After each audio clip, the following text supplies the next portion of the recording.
about it.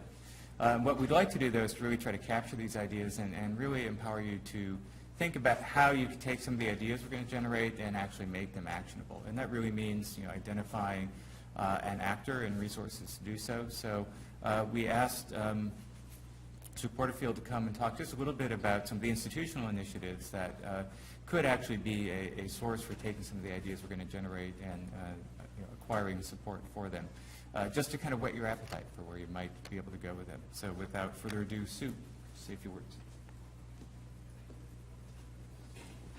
Hi, good afternoon.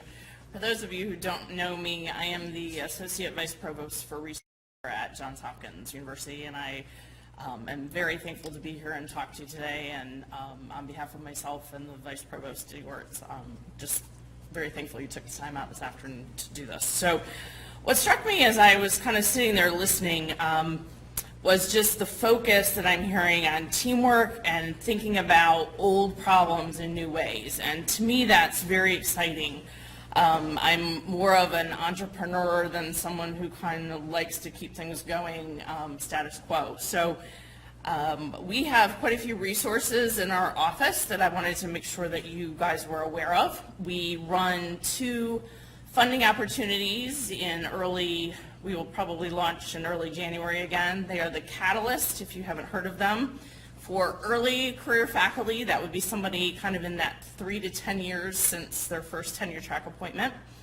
And those are $75,000 awards for 1 year. And we also have Discovery Awards, not to be confused with the School of Medicine Discovery Awards that run out of Anthony's office.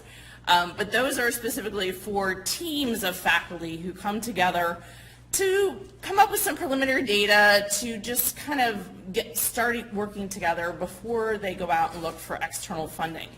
And those awards can be up to $150,000 for a year. The other thing that we have on our website are lists of internal funding from the different research institutes and centers across the institution. So we keep an updated list, so if you're looking for some internal funding and you want to know if there's a certain research institute in engineering that could potentially have some pilot funds for you, or at one of the other divisions, that's a great place to look to find that information. And then we are also the office that sends out those Monday emails about limited submission opportunities. So whenever there is a external opportunity that limits the institution to maybe 1 or 2 applicants, our team is the one that kind of collects those applications and then works with you as you form your proposals. And then finally, the last thing we've launched recently is we started a research development team. And they are located on the other side of this campus. They're in the 2024 East Monument Street building. And their mission is specifically to promote collaborative research across disciplines and schools. So they want to help you from cradle to grave with your proposal submissions.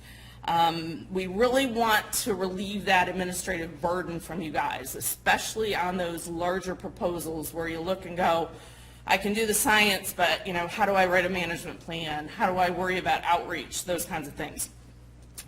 And as an institution, we could do better in that arena. So I also think there's a lot of area for improvement.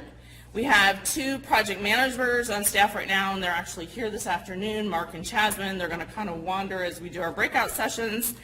And we have a science writer on staff, which has been amazing for the people that have utilized her so far. She's really helping write in one voice, which is something you need to do when you're submitting these program projects or these larger grants.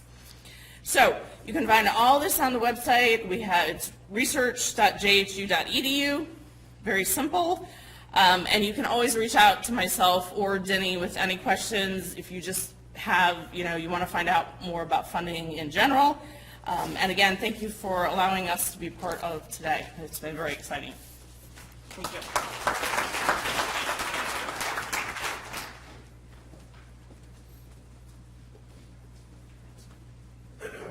Okay, so the time has come for you to have a chance to have your voice heard. So we are going to now convene 4 breakouts. And what we've really asked our 4 panelists to do is to lead each of these breakouts. And really what we're looking for, I think, are a couple of innovative ideas. It could be a very project-focused idea that builds on some of the precision medicine initiatives, for example, or something that's perhaps a little bit more strategic, building more on the broader notion of how do we achieve value, for example, through the command center or through systems engineering approaches.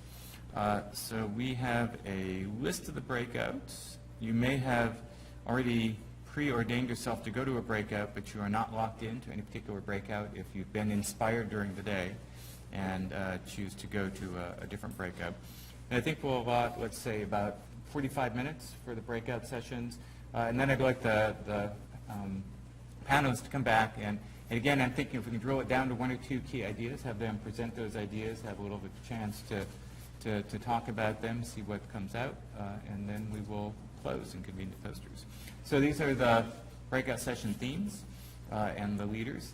And if I understand correctly, so the first and third, so Alan's breakout and Peter's breakout are going to the room across the way, if I have that right.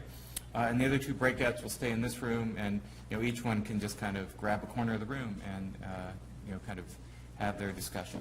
So I will release you all now to go join your breakout groups, and look forward to seeing you back here in about 45 minutes. Thank you.